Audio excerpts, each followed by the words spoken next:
José María Lerma, analista independiente. José María, muy buenos días. Hola, Eva, hola, muy buenos días a todos. Buenos días. Llegamos y sobrevivimos a una semana intensa en movimientos. El lunes, esas caídas abultadísimas que dejaban entredicho que podíamos esperar para esta jornada de viernes de cuádruple hora bruja. Hemos visto los vaivenes a la espera y tras conocer la decisión de la Reserva Federal y otros bancos centrales, vemos como los futuros del DAX apuntan ganancias del 0,81%. Y con todo esto, ¿cómo dirías cuál es el punto de partida para este inicio de sesión de viernes 17 de junio, sobre todo mirando a nuestro IBEX 35, José María? Bueno, pues lo acabas de resumir muy bien, Eva. Hemos vivido una semana totalmente bajista, con, con, un, con una cita en cuanto al jueves bueno, en cuanto al miércoles concretamente, que Powell, pues después de sus palabras, los mercados reaccionaban totalmente al alza y parecían que daban esperanza, aunque sorprendente, de una posible terminación de semana en positivo. Ayer los mercados volvían a pegar hachazos y por lo tanto hoy nos encontramos en mínimos prácticamente de la semana en todos los índices. Los futuros europeos, los futuros americanos en la madrugada europea, como muy bien has comentado, están descontando pues una recuperación, una apertura alcista, pero atentos porque tenemos la triple hora bruja, es decir, tenemos vencimientos de opciones, vencimientos de futuros, vencimientos del mercado alemán, vencimientos americanos, vencimientos del mercado español esta tarde y por lo tanto día de mucha volatilidad y día de estar más bien retirados del mercado y ver cómo cierran los futuros. Nos encontramos técnicamente en el IBEX, aquí lo tenemos en pantalla, en niveles de 8.080, 8.100 y hay dos niveles claves y nos lo ha dejado bastante claro. Esta semana ha tocado los 7.975, si los rompe por abajo tendremos caídas adicionales y para pensar en posibles pullback, posibles movimiento al alza, tiene que romper los niveles de 8.250. Por lo tanto, vamos a ver en cuanto al IBEX qué evolución tiene, dónde lo llevan los vencimientos y una vez que cierre el vencimiento, pues plantearemos escenario nuevo. En este contexto y mirando también lo que estamos viviendo a un lado y a otro del Atlántico, estamos observando ese movimiento mercado bajista en el principal mercado del mundo. Veíamos como por parte de los expertos de JP Morgan aseguran que esos movimientos, esa entrada bajista del S&P 500 ya incrementa esas probabilidades de desembocar en una recesión en la primera economía del mundo de incluso del 80%, esas posibilidades de recesión. Quería preguntarte cuál es el escenario que estás viendo para ese S&P 500, para ese Nasdaq, para esos principales índices neoyorquinos. Bueno, pues si vamos a los índices americanos, tenemos en pantalla el Dow Jones. Efectivamente vemos como prácticamente desde inicio de año, con ese doble techo que hizo el Dow Jones en niveles de 36.800, ha empezado una corrección, una fase bajista en este momento. Veíamos muy atentos porque vemos que cada pico caído inferior ha provocado un pullback bastante fuerte. Veremos si ahora lo provoca. De momento, la última caída que tuvo un pullback muy fuerte, donde estuvo a punto de anular, bueno, pues ese impulso, esa tendencia bajista y estuvo a punto de salirse de ese 20-25% a la baja que convierte a un mercado, aunque la tendencia primaria sea alcista, lo convierte totalmente en bajista y efectivamente pullback fallado, mínimos inferiores y por lo tanto el escenario en principio es totalmente bajista. Hoy tenemos, como hemos comentado, vencimiento de futuro y cuidado porque hoy puede haber un cambio brusco en el mercado. Puede romper los niveles mínimos que ha hecho. A nivel técnico lo tenemos bastante marcado, los 29.775 mínimos de esta semana, niveles más psicológicos, los niveles de 30.000, está cotizando en torno a los 30.200 en este momento y por lo tanto, mientras que no recupere los niveles por la parte de arriba de los 31.200, pues el impulso sigue siendo totalmente bajista y con mucha fuerza. Pero cuidado, no se produzca un pullback como lo ha hecho, y tan solo es un pullback, no es un retorno al alza, como ya ha hecho en toda esta bajada. Y muy pendiente soy de los vencimientos de futuros. Para hacer una rápida pasada a niveles técnicos del SP, el escenario es igual, la fuerza de la rotura del anterior pullback que hizo es brutal durante toda la semana, ha sido una semana totalmente bajista, nos encontramos igualmente prácticamente en mínimos de la semana, los mínimos que tocó son los 3.650 aproximadamente en la sesión de ayer, ahora está intentando pues en torno al 0,60, 0,70 al alza, vamos a ver cómo acaba, y a niveles técnicos, pues por la parte de arriba 3.875, y mientras que no nos recupere los 4.000, 4.015 al alza, totalmente impulso bajista. Vigilar los mínimos de ayer, y si los rompe, pues la visión es totalmente de impulso a la baja. Pero mucha precaución y cuidado con esos pullbacks. José María, quería preguntarte por un título, te lo digo por si lo puedes ir viendo, porque tengo que dar una noticia de última hora sobre el Banco Santander, en un momento en el que los bancos están en el punto de mira, pero sobre una noticia de última hora que ha trasladado el Banco Santander, la entidad que preside Ana Botín, a la CNMV, y es que ya tiene sustituto para el consejero delegado José Antonio Álvarez. Pasará el testigo a Héctor Grisi como su próximo CEO. Grisi es en la actualidad el responsable regional de Norteamérica, consejero delegado de Santander en México. El anuncio señala como Grisi será el número 2 de la entidad a partir del 1 de enero de 2023. En un comunicado a la CNMV, la noticia, por cierto, que había sido adelantada por Bloomberg, apunta como el Consejo de Administración del Banco Santander ha anunciado que la propuesta a Héctor Blas Grisichek, actual consejero delegado de Santander México y responsable de la región de Norteamérica, como consejero delegado del grupo y miembro del Consejo de la entidad con efectos desde el 1 de enero de 2023. Grisi asumirá el cargo y se convertirá en número 2 de la entidad a principios de 2023 tras un periodo de transición. Por cierto, que el nombramiento requiere el visto bueno del Banco Central Europeo. El relevo, por poneros un poco en contexto, de Álvarez ya se barajaba y estaba previsto desde el año 2018, cuando tras el fallido nombramiento del italiano Andrea Orcel como CEO, el español aceptó permanecer en el cargo. Noticia de última hora que afecta al Banco Santander. En ese contexto querría preguntarte, José María, ¿cuál es tu valoración sobre el título, sobre este gran banco, el Banco Santander, y sobre el sector bancario español? Bueno, el sector bancario español lo hemos estado viendo. En un momentito puedo poner el gráfico para que se vea mejor. Vamos a verlo. Aquí lo tenemos.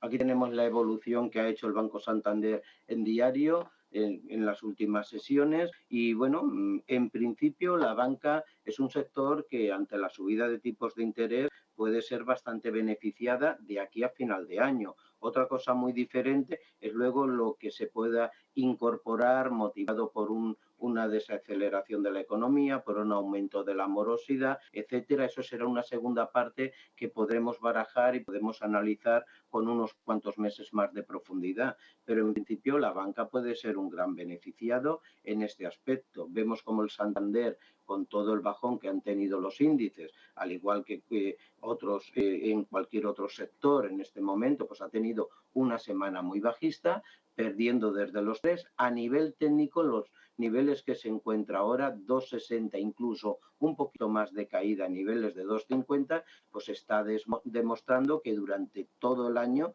y concretamente desde diciembre del 2021 ha sido un nivel de soporte bastante estable, de los cuales ha hecho un rebote bastante importante. Cada vez que ha visitado la zona de 2,70 a 2,50 ha producido un rebote a romper siempre los 3 euros puntualmente, y lo ha conseguido. Por lo tanto, en este momento y con toda la prudencia que esto merece, y salvando el día de hoy por no repetirnos que puede ser un día muy desdibujado por los vencimientos de futuro, pues en estos niveles, a nivel técnico, para mí representa una clara opción de compra.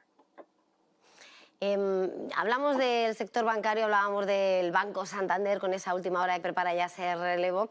Pero querría mirar, por lo tanto, también en este marco en el que estábamos hablando del comportamiento de los mercados, en medio de los pronunciamientos de los bancos centrales, lo que está pasando en el mercado de divisas. Por una parte, el eurodólar, en medio de esa batalla por defender la deuda soberana de todos los países del Banco Central Europeo, y en un día en que además ya hemos conocido la respuesta del Banco de Japón, mantiene el apoyo a la economía, los estímulos, no sube tipos, es un contraste con el resto, y lo que estamos viendo es cómo en el mercado de divisas se cotizan todas esas referencias, y hemos visto cómo la relación entre el eurodólar ahora a la baja en 1,0521 unidades, la relación dólar-yen sigue fortaleciendo al billete verde, 133,95 unidades.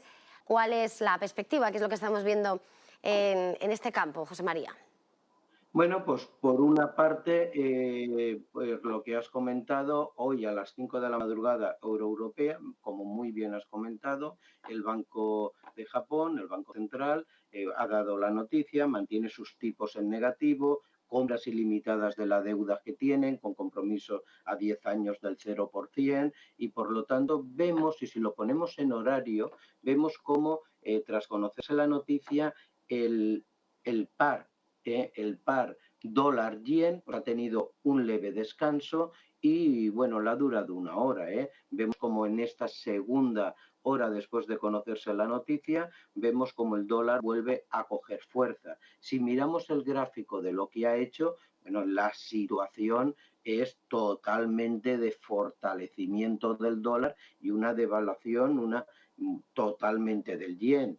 Está en unos niveles que, si ponemos un gráfico mensual, y aquí se ve bastante claro, está en unos niveles que no se veía en los últimos 20 años. Es decir, nos tenemos que remontar a enero del 2021 para encontrar niveles de cotización de los 133, 135 que se encuentra en este momento. La figura técnica que está viendo es bastante importante, pero mucho cuidado a ver si va a servir en estos momentos de un nivel en el que va a haber una inflexión, un nivel en el que va a tomarse un respiro, en principio, este par, y va a llegar a dejar de fortalecerse tanto el dólar frente al yen. Pero técnicamente, y eso solo es un pequeño comentario, técnicamente es impresionante la fuerza que tiene, técnicamente va a intentar buscar nuevamente esos 135, 136 y dos niveles técnicos a seguir muy claro. Si rompe los 136, nuevo impulso y fortalecimiento del par del dólar frente al yen, y si no puede, pues podría tener un descanso a niveles de 126, 127. Pero, repito, el fortalecimiento del par en favor del dólar es impresionante y muy acentuado desde febrero de este año.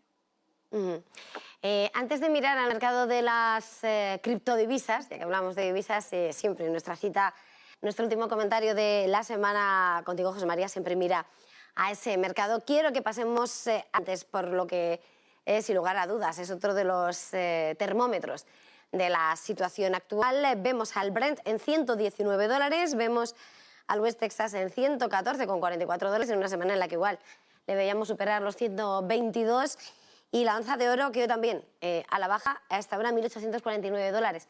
¿Cómo ves al oro negro? ¿Qué es lo que podemos esperar? ¿Más recortes en medio de ese escenario de recesión, de esta inflación? ¿Cuál es el escenario? Bueno, pues en principio muy interesante lo que acabas de decir. Si vemos la evolución del crudo, tenemos dos niveles muy claves. La presión alcista es total.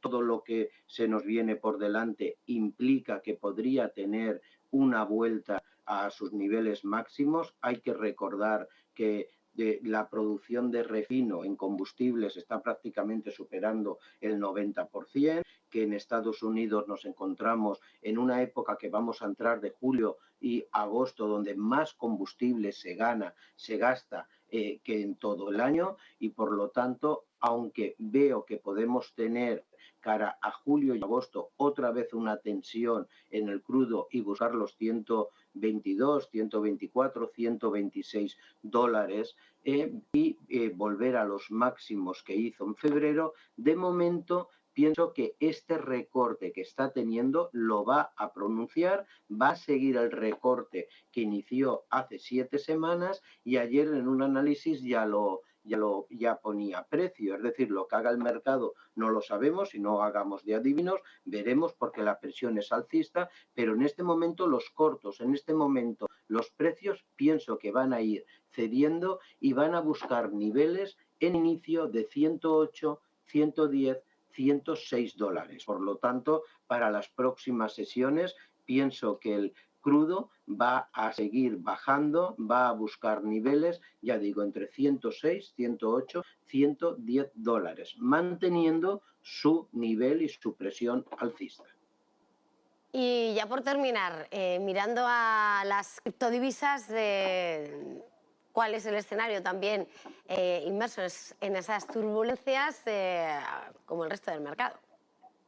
Bueno, pues en principio, bueno, no estamos viviendo buenos momentos en las criptomonedas, no estamos, y al igual que los índices, y lo que queremos es pensar en movimientos alcistas y por otro lado, pues se está teniendo una presión a la baja muy fuerte.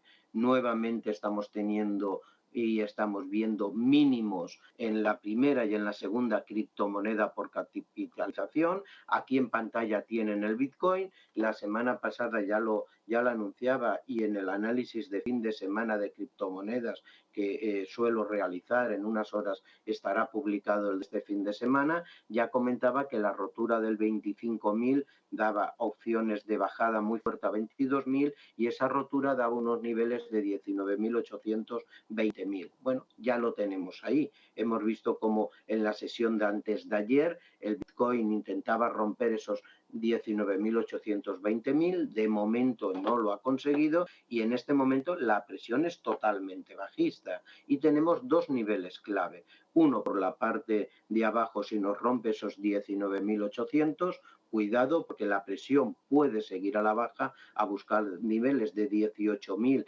16.000, aunque parezca ya niveles muy bajos, cuidado porque se puede producir y por la parte de arriba tenemos un pullback, pero tiene que ser muy grande, es decir, tenemos dos niveles a vigilar. Primero los máximos que hizo ayer, intentar romper los 23.000. Si eso lo consiguiera, la presión bajista aún seguiría en el Bitcoin y el siguiente nivel lo tendríamos en los 26.000, 26.500. Si no puede romper los 26.500 al alza, ahí el escenario se relajaría y cambiaría mucho.